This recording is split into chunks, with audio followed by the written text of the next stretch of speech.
سلسلہ سہروردیہ کے خلیفہ اعظم رسول کریم صلی اللہ علیہ وآلہ وسلم کے بہت ہی پیارے انتہائی راج دلارے حضرت امام علی نقی علیہ السلام کے مشن کو آگے بڑھانے والے، بلکہ یوں کہیے کہ پر صغیر پاک و ہند کو بخاری سادات کی مہک سے مہکانے والے حضرت سید صدر الدین راجو قتال رحمۃ اللہ علیہ کی ہستی کمال ہستی ہے جن پہ آج ہم گفتگو کر رہے ہیں۔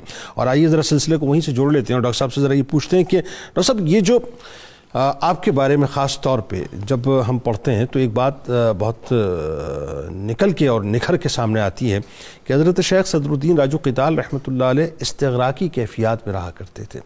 اچھا، یہ جو استغراقی کیفیات ہیں یہ کیا ہیں؟ ذرا تھوڑا سا اس کو تھوڑا آپ ڈیفائن کیجئے۔ دوسرا، آپ کے زہد و تقوی کے بارے میں بتائیے، آپ کی عبادات کے بارے میں بتائیے، اور پھر ایک جو کنسپٹ ہے دنیا سے دوری کا، وہ قرآن اور حدیث کی روشنی میں ذرا بتائیے کہ وہ کیا ہے، یعنی دنیا میں ہے اور دنیا میں نہیں ہے، بتائیے۔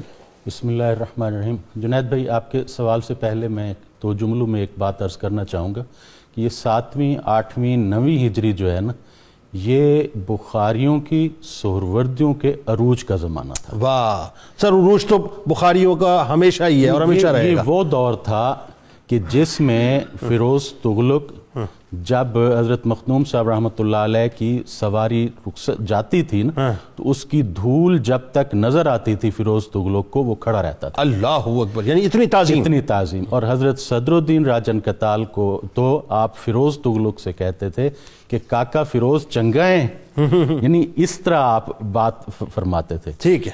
اس کے بعد خضر خان تک یہ سب جو ہیں یہ آپ کے معتقد رہے۔ ملتان میں حضرت موج دریا کو اکبر بادشاہ التجا کر کے لے آیا تھا کہ آپ دعا کریں، قلعہ مجھ سے فتح نہیں ہو رہا۔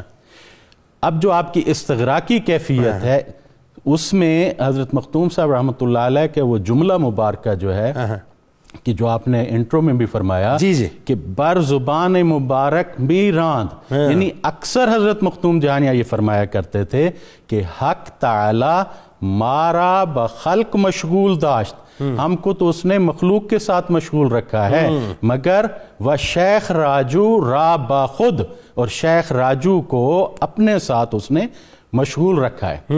یہ استغراق کی کیفیت میں ایک واقعہ ہے جو میں عرض کرنا چاہوں، جو مناقب الولایت میں درج ہے کہ آپ ایک بادشاہ نے ایک گلستان بنایا تھا، باغ بنایا تھا دریا کے کنارے۔ آپ وہاں تشریف لے گئے اور مراقبے اور مکاشمے میں آپ مشغول ہوئے۔ ٹھیک ہے۔ رنگت مبارک آپ کی بہت سرخ تھی، بہت حسین و جمیل تھی۔ اللہ، اور اس وقت جب مراقب تھے نا آپ، تو وہ راوی کہتا ہے کہ کیفیت یوں تھی جیسے گلے نو شگفتہ کی طرح ایک خوشبودار گلدستہ نظر آیا، یعنی یوں کہیے کہ اپنے دادا حضور کے جو عکس جمیل تھے، اور وہ یوں کیفیت تھی، انوار و تجلیات اتنی آپ پر وارد ہو رہی تھیں کہ پرندے جو تھے، بلبل جو تھیں، وہ آپ کے گرد پھر رہی تھی، طواف کر رہی تھی، اور آہو نالا کر رہی تھی۔ تو وہ جو آواز آپ تک پہنچی تو آپ نے ان پرندوں کی طرف آپ نے جب دیکھا تو آپ پر بھی ایک مستی کی کیفیت طاری ہو گئی، اور یہ کیفیت وہ کہتے ہیں 3 دن رات آپ پر رہی، کہ پھر اس کے بعد اس دریا کے کنارے پر آپ اس مستی کی کیفیت میں ذکر جہر، ذکر خفی کرتے رہے، اور وہ پرندے آپ کے گرد بھی ذکر کرتے رہے اور اسی طرح رہے کہ لوگوں نے وہاں پر آ کے خود مشاہدہ کیا، اور ایک شخص نے جو بادشاہ کا خاص مصاحب میں تھا، اس نے جا کر اس وقت جو شیخ محمود بن فیروز تغلق تھا اس کو جا کر بتایا کہ بادشاہ حقیقی تو اب پیدا ہوا ہے، کہ پرندے بھی جو ہے نا ان کے گرد منڈلا رہے ہیں اور وہ ذکر شریف میں مشغول ہیں۔ یہ کیفیت تھی، اور اس مستی کی کیفیت میں کئی لوگوں نے تو صرف آپ کو دیکھ کر مسلمان ہو گئے۔ اللہ، کہ کہتے ہیں کہ ایک قافلہ 300 کا تھا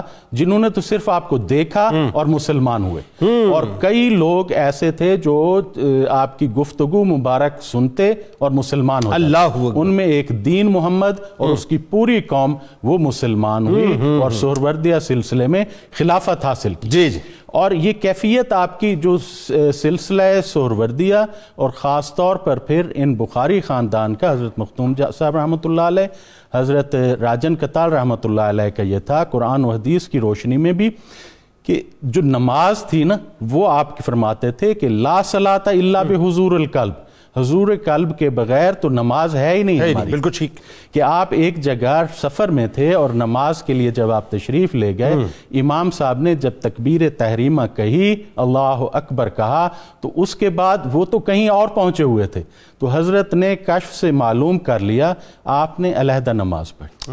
تو لوگوں نے کہا آپ نے علیحدہ کیوں پڑھی؟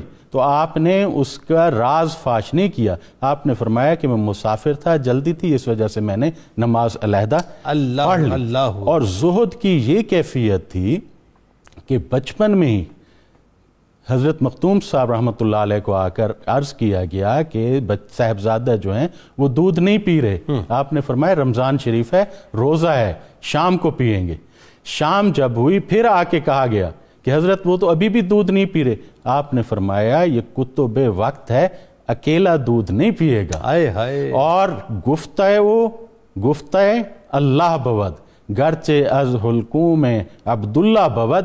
یہ کیفیت تھی آپ کی کہ آپ بات فرماتے تھے کن فیکون کی طرح، اللہ تبارک و تعالیٰ کی جو شان جلالت ہے نا، تو وہ بات فوراً پوری ہو جاتی تھی۔ اللہ اکبر۔ اور اس میں میں جو عرض کروں، جو سہروردیوں کا جو سلسلہ یہ تصوف کا ہے، وہ قرآن مجید کی اس آیت مبارکہ ان اکرمکم عند اللہ اتقاکم، اس پر بنیاد تھی، اور جو تقوی ہے وہ اس کی آپ نے ایک ترتیب دی۔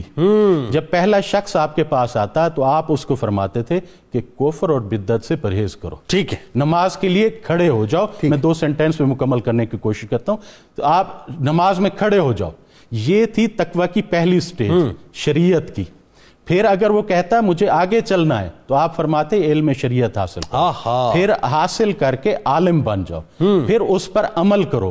جب وہ عمل کر لیتا پھر آپ کہتے اب طریقت میں قدم رکھو، اور طریقت یہ تھی کہ تقوی اس میں یہ تھا کہ مباحات سے پرہیز کرنا ہے۔